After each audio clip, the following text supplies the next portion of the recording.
A continuación, causa y efecto.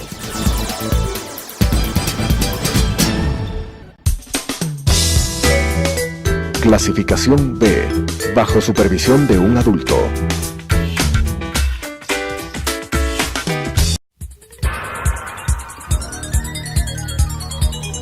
Las opiniones vertidas en este espacio por la producción y dirección del programa son de exclusiva responsabilidad de sus autores y de quienes intervienen en ellos.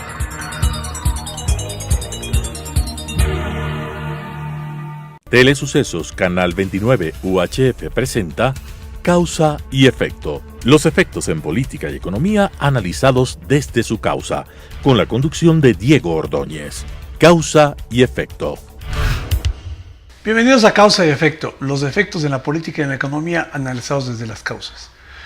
Un problema del que adolece el Ecuador en este momento es falta de credibilidad de aquellos que invierten, de aquellos que asesoran la inversión. Esta falta de credibilidad afecta la capacidad que el Ecuador puede tener para financiar, para refinanciar también su elevada deuda pública. Vamos a tratar ese tema con el economista Santiago Mosquera. Él es PhD en Economía, profesor de la Universidad de San Francisco de Quito, analista y asesor económico también. Eso es importante tenerlo en cuenta. Santiago, gracias por estar con nosotros. Gracias, Diego, por la invitación. ¿Tú crees que hay en realidad este nivel de incredulidad en los inversionistas, en aquellos que toman decisiones de destinar parte de sus recursos a apoyar inversión pública o privada en el Ecuador? Desde luego que sí. Yo creo que se ha hecho mucho progreso. Las cosas han mejorado en los últimos meses, especialmente desde que hubo un cambio en el equipo económico. Se han implementado una serie de reformas, algunas de ellas atractivas desde el punto de vista de los inversionistas, otras no tanto. Pero el resultado final es, si los inversionistas creen o no la historia del Ecuador, yo diría que hoy le dan el beneficio de la duda, aún continúan dándole el beneficio de la duda al Ecuador, pero todavía no es suficiente. Todavía quedan algunos temas pendientes para que esa credibilidad adicional se manifieste en mayores montos de inversión. El Ecuador hizo una operación de crédito con Goldman Sachs, $500 millones, y entregó papeles por 1.200. Tú dices, se ha hecho algo, pero al parecer diríamos, insuficiente, absolutamente insuficiente para que los inversores no esperen garantías del 140% del capital que prestan. A ver, las transacciones de Goldman son muy particulares. Recordemos que no es la primera transacción que hemos tenido con Goldman. Esta es la tercera. Hemos tenido 2 tramos anteriores con oro, alguna forma de colateral de oro, y el segundo fue oro y bonos soberanos. En esta ocasión el colateral es exclusivamente bonos soberanos. ¿Por qué tanta garantía? La pregunta puede ser esa. Yo creo que Goldman se estaba preparando en el hipotético caso de que el Ecuador, por alguna razón que no consideramos en este momento es posible, haga un default. Y en ese caso, cuando se recupera o cuando un país cae en default, los inversionistas recuperan entre 35 y 40 centavos por dólar, y eso explica perfectamente el monto del colateral. La relación entre el colateral y el capital. Cuando el Ecuador acude a este tipo de transacciones, por lo general es porque no tiene fuentes apropiadas de financiamiento. Te decía, de acuerdo, entonces la descripción de la operación Goldman Sachs es verdad. Pero claro, el problema está en que Goldman Sachs lanza un mensaje al mundo y dice: yo no creo que el Ecuador tenga capacidad, o sea, tengo la certeza o la duda de que eventualmente pueda caer en default, es decir, dejan de pagar deuda, y por eso le pido una garantía tan grande. Y además el Ecuador no tiene a quién pedirle plata. O sea, con eso trato de establecer de que aquello que este cambio de discurso, es verdad, no sirve para mucho. A ver, yo creo que sí ha habido progreso. Tal vez esa transacción en particular se dio en un momento en el que había mucha turbulencia en mercados internacionales. Estábamos en una época en la que Turquía y Argentina, que son países grandes dentro del mundo de emergentes, tenían ciertas dificultades y había volatilidad en mercados. Entonces, en ese escenario, salir a mercados no era una opción, y el Ecuador acudió a Goldman Sachs, como en otras ocasiones, para obtener una línea de financiamiento que le saque, no digamos del apuro, pero que ayude a financiar un hueco grande que todavía existe para el año 2018. Pero el Ecuador, si no genera condiciones de credibilidad, ¿qué perspectiva existe para que pueda refinanciar o reestructurar esa pesada deuda en condiciones que son onerosas.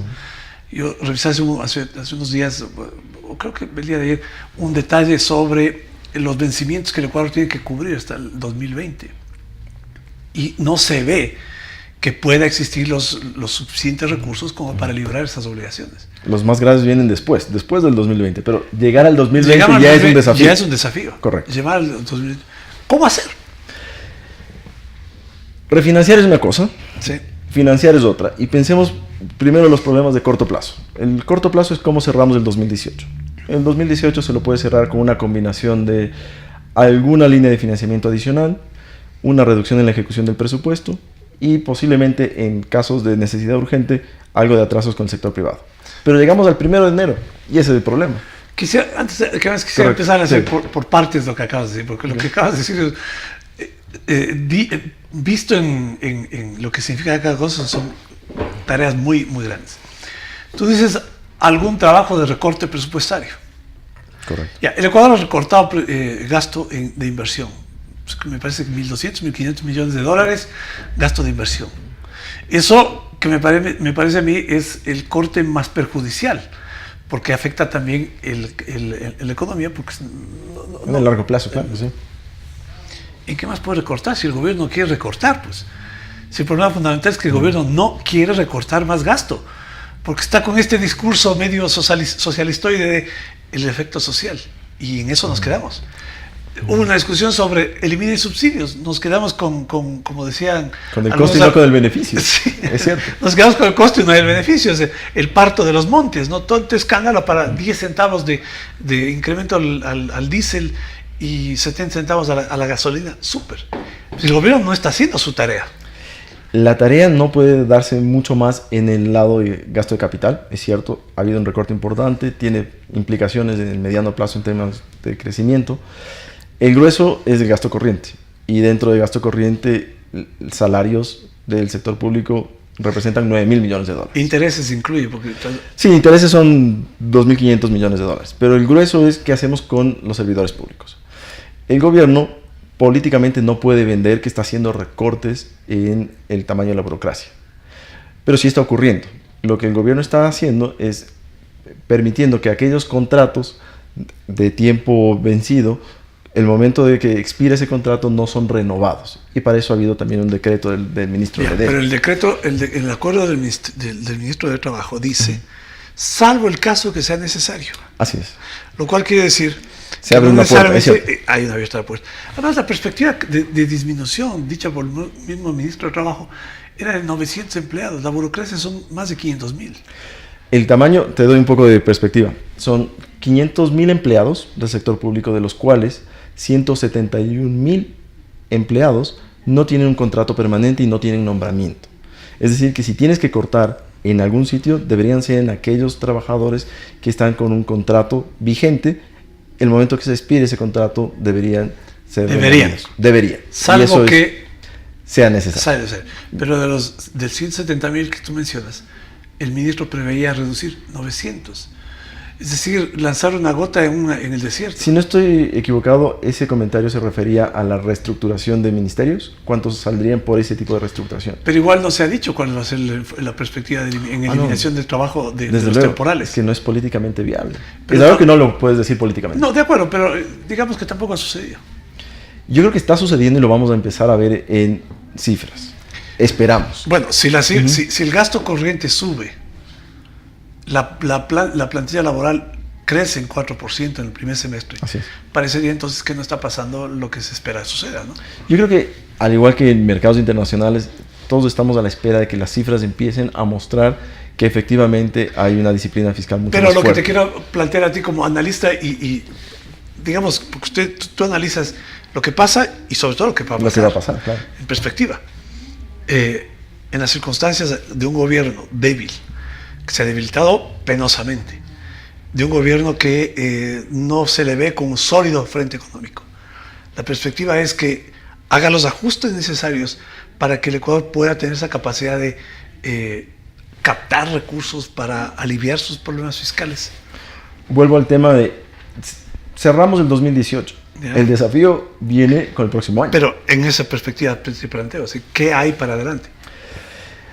De fuentes tradicionales, las fuentes están bastante limitadas. Los mercados no le dan el beneficio, le dan el beneficio de la duda, pero no están dispuestos a comprometer nuevos recursos para nuevas colocaciones. Posiblemente la situación cambie. Hoy por hoy, esta semana, por ejemplo, el ministro Martínez tuvo una reunión con aproximadamente 15 cuentas en Nueva York de inversionistas que son tenedores de deuda ecuatoriana en este momento y les presentó la situación económica. La respuesta de ellos en general, y he podido conversar con algunos de ellos, es, bueno, hay una consolidación fiscal, existe un proceso, hay que ver los resultados, pero hoy por hoy no están dispuestos a comprometer más recursos. O sea que una colocación no sería muy exitosa.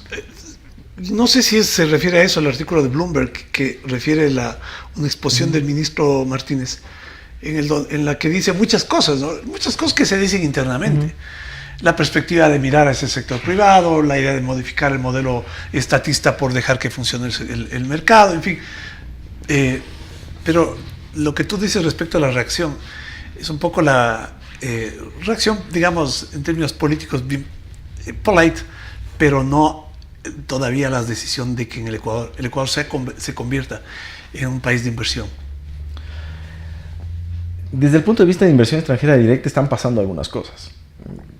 Sean contribuciones del Estado o no, o sea, por beneficio de un cambio en la administración, un cambio en el equipo económico, sí están ocurriendo algunas cosas. Las transacciones que hemos visto de compra de empresas mexicanas, grupos de ecuatorianos, son cosas que dan una buena señal. Ya, pero eso, digamos, eso no es inversión nueva, ¿no? O sea, sí, están comprando plantas y equipos y negocios en marcha. En marcha. De cosas nuevas, lo único que tenemos nuevos son proyectos en minería, que están ocurriendo cosas de una magnitud relativamente pequeña y con un impacto limitado en el corto plazo. Sí, pueden entrar 1, 2 mil millones de dólares en los próximos años, pero el impacto se empezará a ver a partir del 2021 aproximadamente. En otros temas, Ecuador todavía es un país costoso para hacer negocios. Yo no sostengo que en el Ecuador no hay espacio para inversión en actividad productiva, en industria, en comercio, en agricultura, por lo que te acabas de mencionar. Pero podría el Ecuador, el gobierno, ofrecer, digamos, un catálogo de ofertas de inversión en obra pública. Carreteras, trenes, puentes, en los cuales el Ecuador, el gobierno y el sector público ofrezca lo que necesita la inversión extranjera en trámites, pero dejar que el sector privado haga, ¿no? Tampoco veo por ahí ninguna iniciativa. Hay la iniciativa, pero me parece que no se ha concretado nada. O sea, las alianzas público-privadas debería ser ese canal por el cual el gobierno se libra de una serie de activos que le generan costos de mantenimiento, se lo pasa al sector privado, recibe una compensación por ese traslado y el sector privado es el responsable de llevar esas actividades adelante. Ese es el escenario ideal, porque no tienes desplazamiento de trabajadores, los trabajadores no pierden su trabajo, algunos sí seguramente porque el sector privado en algunas líneas de negocio es más eficiente que el Estado, pero no tendrías un impacto tan fuerte en el empleo. Ese es un escenario ideal. Ahora, esa transición de una economía en la cual el sector público era el motor de crecimiento a una donde el sector privado es el motor, toma tiempo y depende mucho de credibilidad. Pero tampoco hay leyes ni procesos. Digo yo, cambio de la estructura, ¿no? Digamos, de todo el andamiaje legal que creó el correísmo para que el modelo estatista funcione, pues y se pene y se sancione como se sanciona la inversión privada. En esto tenemos que ver legislación ambiental, legislación laboral, legislación tributaria. Santiago, ¿esta falta de credibilidad el Ecuador la puede subsanar si asiste a un acuerdo con el Fondo Monetario? Sí. El Ecuador puede crear reputación, eso toma tiempo, o puede alquilarla, como yo llamo. Y la forma de alquilar reputación es ir al fondo. Si el Ecuador entra en algún tipo de programa, con o sin desembolsos con el Fondo Monetario Internacional, la percepción de los inversionistas de bonos, aquellos que están comprando deuda ecuatoriana, en el exterior va a ser positiva y posiblemente el Ecuador puede salir a mercados en mejores condiciones. Yo creo que por mis conversaciones con inversionistas, ellos se están preparando para eso.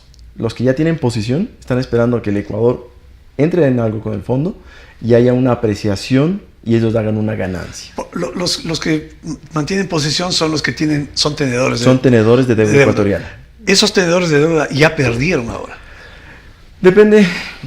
A ver, ha habido mucha volatilidad, depende del momento en que lo compraron. Si te pones a ver, hace un par de meses la deuda ecuatoriana llegó a estar por encima del 10%, dependiendo del tramo del que hablemos. Hoy está en niveles de un 9,5%, un bono comparable, y ellos han ganado. Entonces depende en qué momento comprar. Pero la emisión de enero, por ejemplo, hubo una emisión de 3.000 millones. Parece que tuvo una apreciación significativa. Respecto a enero, sí, porque salieron una tasa más baja de la que está actualmente en el mercado, pero no es el único país. Y eso también uno tiene que ponerlo un poco en perspectiva, porque hay otros emergentes que han sufrido igual. Pero no a las tasas ecuatorianas, ¿no? Bastante menores. Si uno los ve, el Ecuador, lamentablemente, entre los países con los cuales se debería comparar, y ese es otro problema, a veces analistas lo comparan con México, Ecuador, Colombia, Perú, pero esos no son nuestros comparables. Uno tiene que buscar aquellos países que están en la misma categoría de riesgo, que son los B- en promedio, y contra esos países, Líbano, por ejemplo, Egipto, contra ellos el Ecuador sí paga una tasa bastante por encima. Claro, pero tú dices países de riesgo. Del mismo nivel de riesgo. Claro, pero el problema es, la pregunta es por qué estamos en ese nivel de riesgo. No, deberíamos estar en el nivel de riesgo de Perú y Colombia. De acuerdo, estamos totalmente de acuerdo. Lamentablemente el Ecuador es el país que más veces en su historia ha declarado un default. Sí, 8 veces. Ecuador, Venezuela, diría yo, son los peores calificados en América Latina, en América del Sur. En América del Sur sí, Venezuela está en un default, Ecuador está en B-. Ahora, si le ponemos un poco en la perspectiva histórica, nunca hemos estado por encima de B+, así que tampoco estamos tan mal. Que es consuelo. Sí. En tu experiencia, diría yo, en tu conocimiento académico, un poco revisando lo cual ha sido el rol del Fondo Monetario en el pasado, la circunstancia de que América Latina y diríamos el Ecuador en particular no tuvo que recurrir al fondo durante muchos años. Sí, el Fondo Monetario cayó, su presencia, su impacto, su incidencia en la economía latinoamericana descendió significativamente en los últimos años, diría 11 años. En general para toda América Latina, no solamente para el Ecuador. Esto significaría, o podría uno llegar a concluir, que el Fondo Monetario es ahora distinto de lo que fue en el pasado. Yo diría que me refiero en las condicionalidades, en cómo la perspectiva además conceptual que tenían en los años 90. De hecho, no es el mismo fondo de antes. Yo creo que ellos están analizando una serie de elementos sociales también cuando recomiendan políticas económicas en los países, y el impacto, yo creo, no es el mismo de un país que toma o no toma ayuda del Fondo Monetario. Para referencia, si uno analiza solamente el reporte de prensa cuando se anuncia que Argentina va a tomar un stand-by con el Fondo Monetario, una línea de crédito con el fondo, uno de los 4 elementos principales, es un reporte de prensa, es cómo se mejoran las condiciones sociales de la gente empobrecida en Argentina. Eso es algo que tú hace 20 años jamás lo hubieses visto en un reporte, en un press release del Fondo Monetario. Ahora ya lo tiene. Puede ser que sea imagen pública solamente, pero mi opinión es que no es el mismo fondo de antes.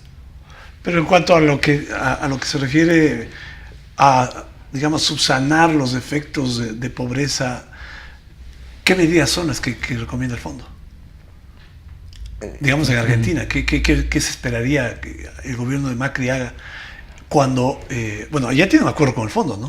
Ellos tienen un acuerdo. Pero ¿cuáles serían las medidas que el gobierno de Argentina podría tomar? ¿Subsidios directos?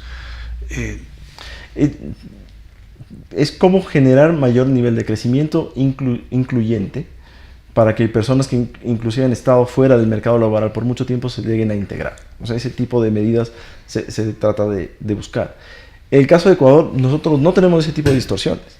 Nosotros tenemos un esquema monetario diferente que nos ha blindado de cierta forma algunos de los problemas que vemos en otros países emergentes, y muchas de las medidas que el fondo pudiese recomendar, Ecuador también las está implementando poco a poco, tal vez muy lento, pero yo creo que estamos yendo en esa línea, tal que en el futuro, si Ecuador definitivamente decide ir al Fondo Monetario, el tamaño o la magnitud de las medidas que nos pueden demandar no van a ser tan fuertes como si no hubiésemos hecho nada. Yo creo que estamos haciendo la elección, pero muy lento.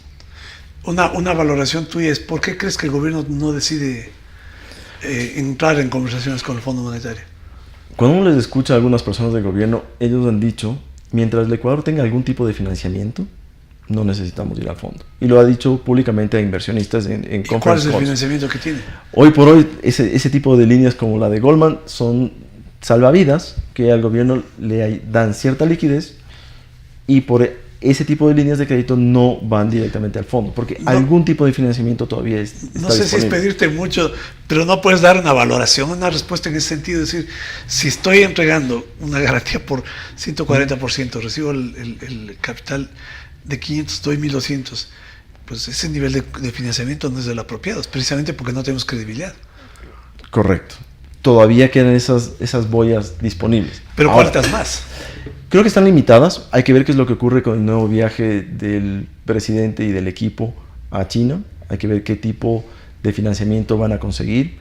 Resulta, ahora y es conocimiento público, un prepago de deuda con Te iba a China. preguntar sobre eso. Sí, decidieron prepagar deuda con el Banco de Desarrollo de China, un prepago para liberar recursos en el futuro, lo cual sugiere, tal vez se sienten cómodos con el nivel de liquidez que mantienen en este momento.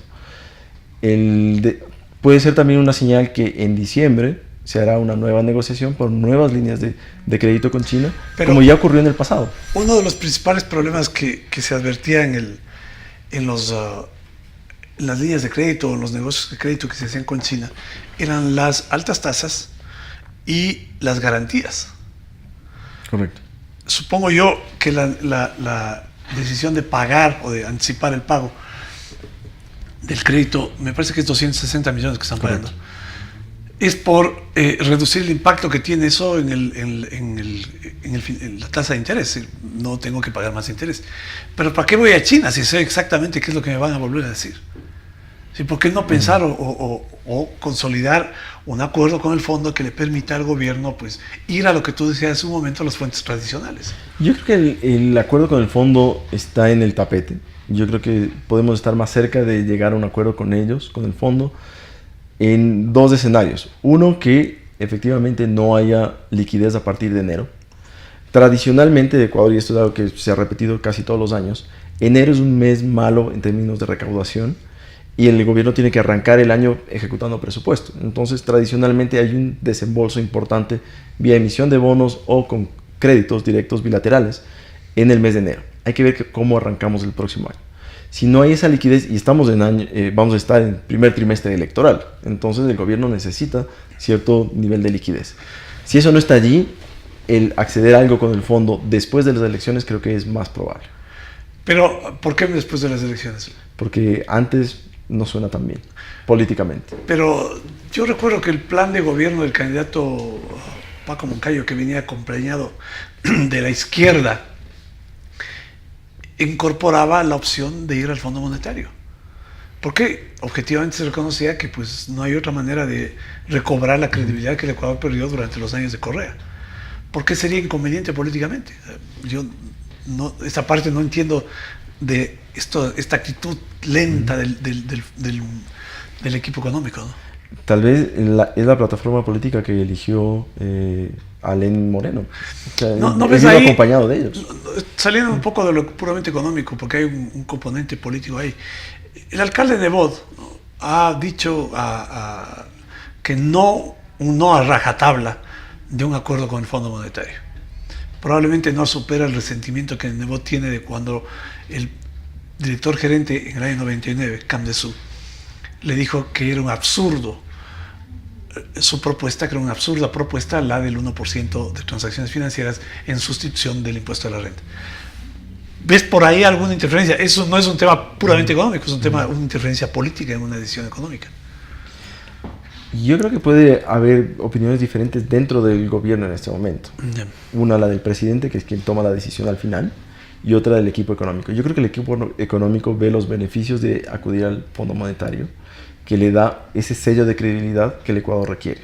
Inclusive sin desembolsos, ese sello de credibilidad le va a permitir renegociar la deuda, que tenemos que hacer un reperfilamiento de la deuda, porque no estamos en una trayectoria sostenible, con una deuda cara y de corto plazo.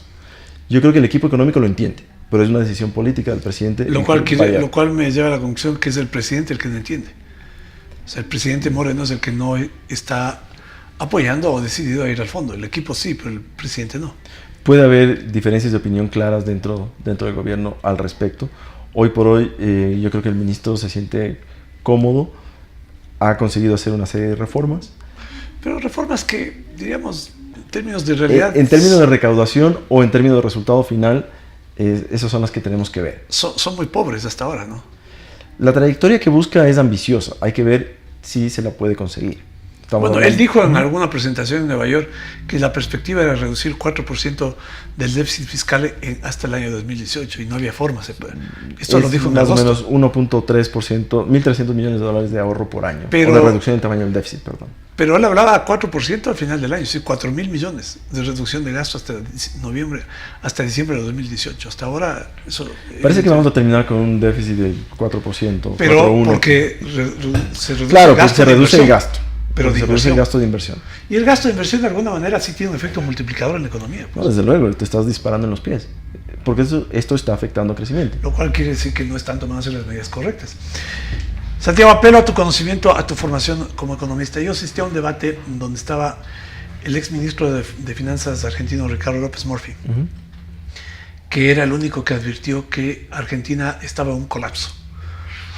Muchísimos cerraron los ojos y todos aplaudían a Macri, pero López Murphy, una semana antes de que Macri decida ir al fondo, advirtió que Argentina vivía un colapso.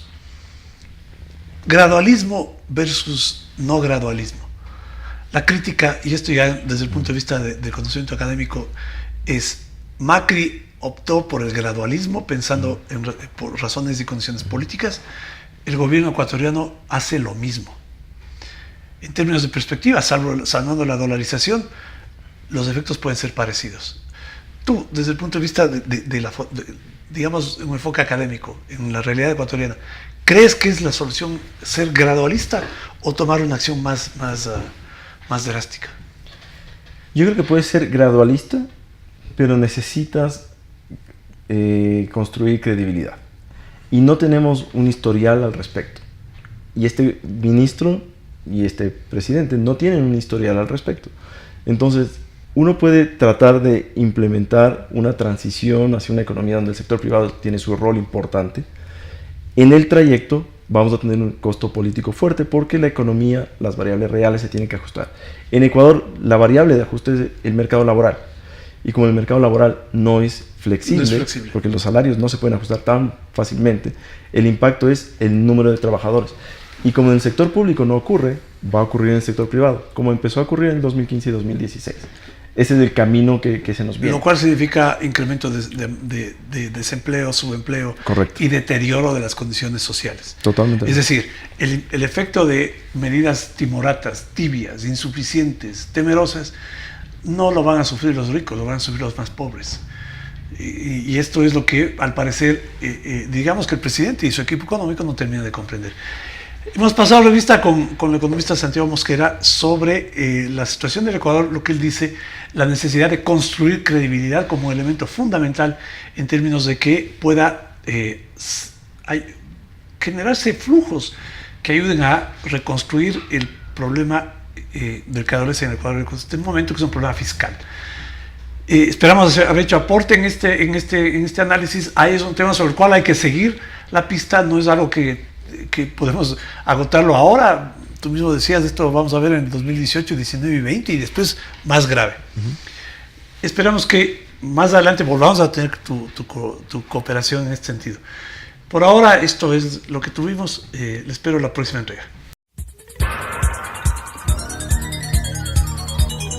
Las opiniones vertidas en este espacio por la producción y dirección del programa son de exclusiva responsabilidad de sus autores y de quienes intervienen en ellos.